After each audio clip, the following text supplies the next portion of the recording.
June 23, 2026. The humidity inside the stadium is a physical weight, pressing down on 60,000 screaming fans. On the touchline, Carlos Queiroz stands perfectly still, his eyes fixed on a referee who refuses to look back. Behind him, an entire continent is holding its breath, waiting for a whistle that never blows and a screen that remains stubbornly dark. A clear foul. A shattered dream. A silent VAR room. Why did the world's most expensive officiating technology suddenly go blind? The answer isn't a mistake, it's a message. This was supposed to be the moment. The 2026 World Cup was marketed as the most inclusive, expansive, and technologically advanced tournament in human history. It was the People's World Cup. But as Ghana faced off against England in a high-stakes group stage encounter, the People's World Cup began to look suspiciously like a gated community. For 90 minutes, the Black Stars didn't just play football, they conducted a masterclass in tactical discipline. They neutralized the world's most expensive midfield. They turned England's superstars into frustrated spectators. But in the dying embers of the match, a single moment of contact inside the penalty area changed everything. It wasn't just a missed call, it was a catalyst for a global conversation about who football is actually for.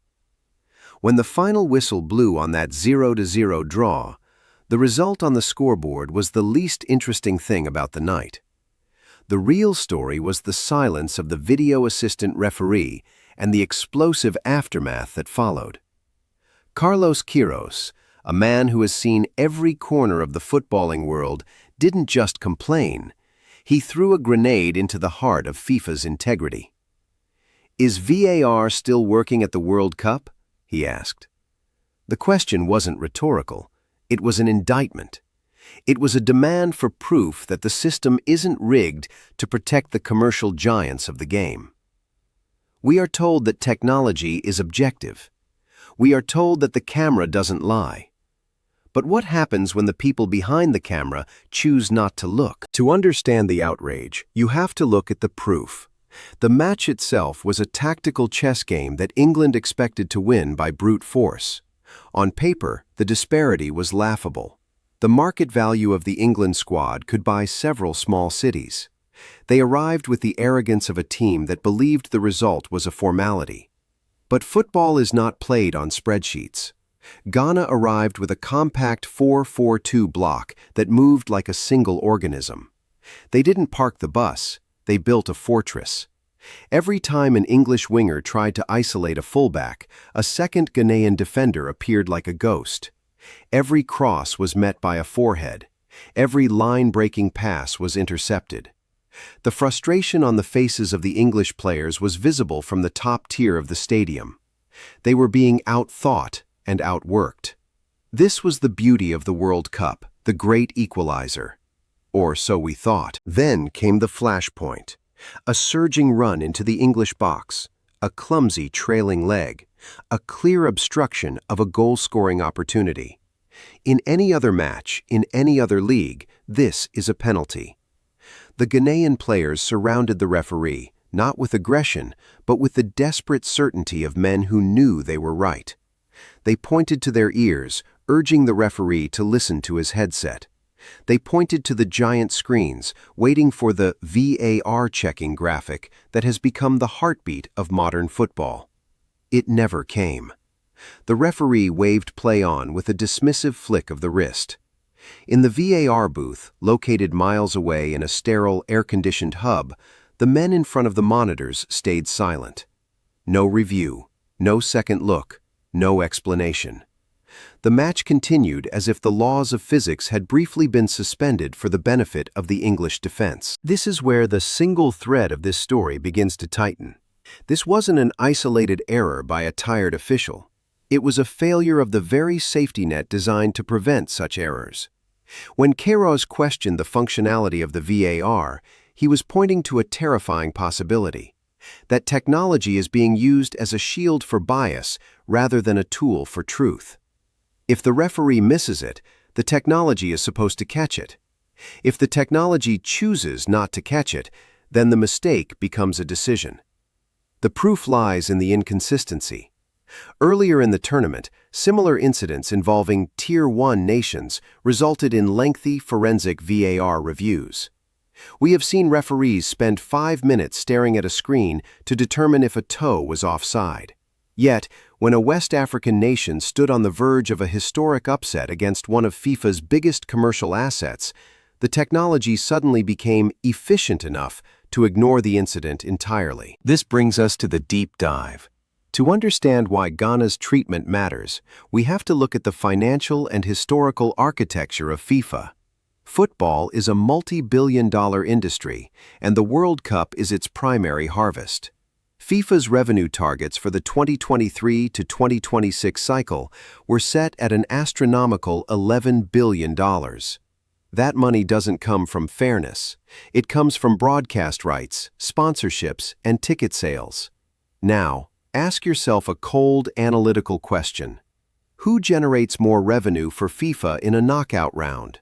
A surging Ghana team fueled by passion and tactical brilliance, or an England team backed by the massive purchasing power of the British pound and global Premier League branding? Historically, African nations have been the spice of the World Cup, but rarely the main course.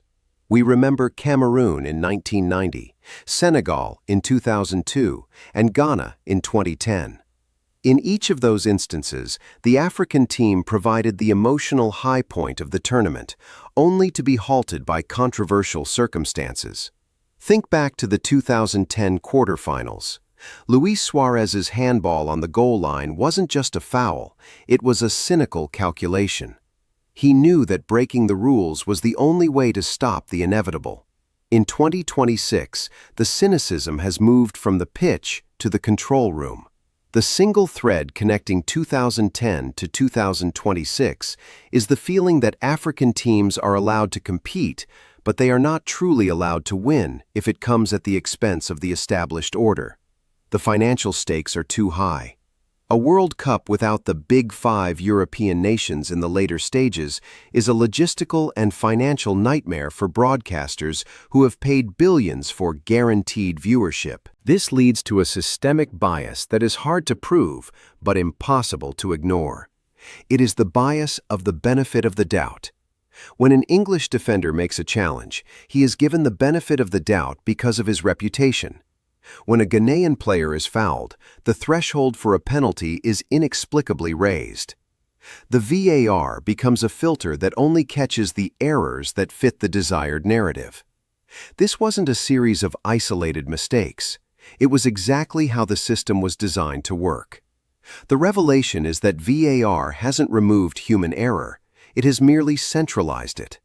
It has taken the power away from the man on the pitch and given it to a hidden committee that is shielded from public accountability.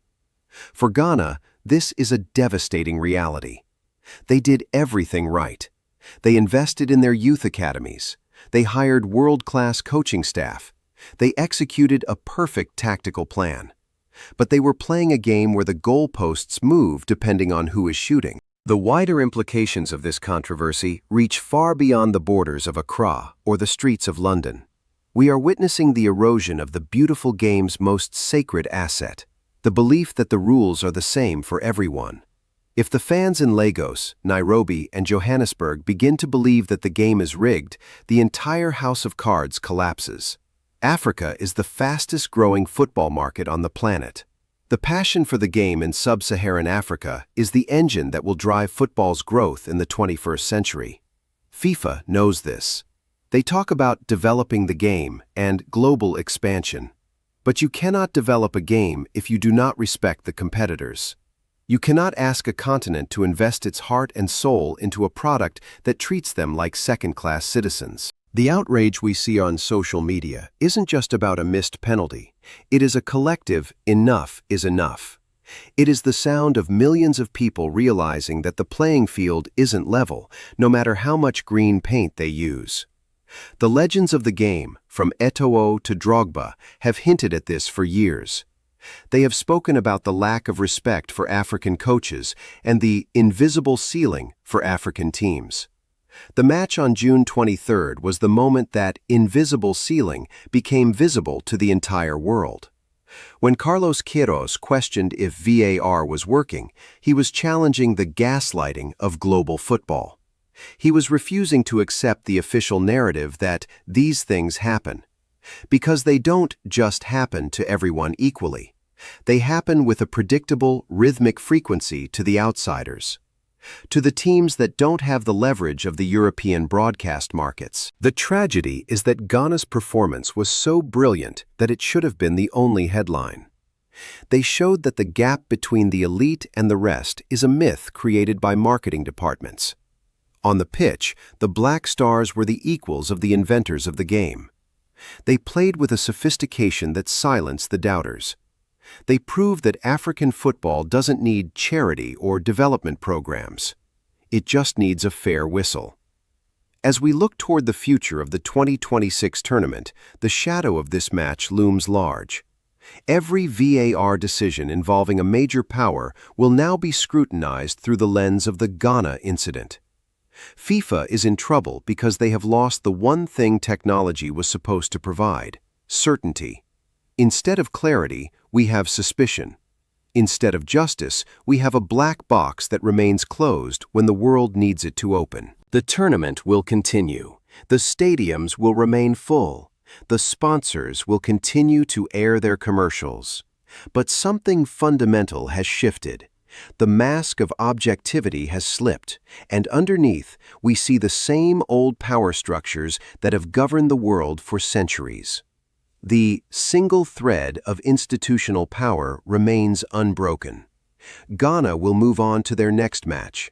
The players will lace up their boots and go again, driven by a mixture of pride and fury. They will play for their families, for their fans, and for a continent that refuses to be ignored. But they will do so with the heavy knowledge that they are not just playing against 11 men in white shirts. They are playing against a system that is terrified of what happens if the underdog actually wins. The final image of that night isn't the scoreboard. It's a young Ghanaian fan in the stands, draped in the red, gold, and green. He isn't crying. He is staring at the VAR screen with a look of profound, quiet realization. He has just learned a lesson that no child should have to learn about the sport they love. He has learned that fairness is a luxury and equity is a brand. And the truth is, whatever the man with the monitor says it is. The world is watching, and the world is no longer fooled by the silence of the machines. If the rules don't apply to everyone, do they really exist at all? Football's soul is currently being weighed in a booth in a distant city. The scale is tipped. The silence is the loudest sound in the world. Can the game ever be honest?